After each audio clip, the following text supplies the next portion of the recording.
کشمیر جو جنت نظیر ہے، لیکن آج 7 لاکھ سے زائد بھارتی فوج کشمیر پر قابض ہیں، جنہوں نے کشمیریوں پر ظلم و بربریت کا بازار گرم کر رکھا ہے۔ آج کشمیری کسی خالد بن ولید، کسی محمد بن قاسم، کسی محمود غزنوی کے منتظر ہیں۔ کیا اب بھی ہم ان کی مدد کو نہیں آئیں گے؟ عرض کشمیر سے آتی ہے یہ دلدوز صدا، اے خدا اب تو کسی یار و مددگار کو بھیج۔ عرض کشمیر سے آتی ہے یہ دلدوز صدا، اے خدا اب تو کسی یار و مددگار کو بھیج۔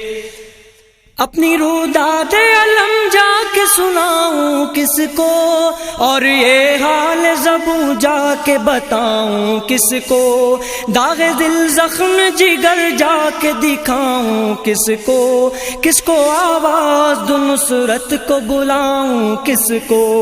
اے خدا اب تو کسی یار و غم گسار کو بھیج، اے خدا اب تو کسی یار و مددگار کو بھیج۔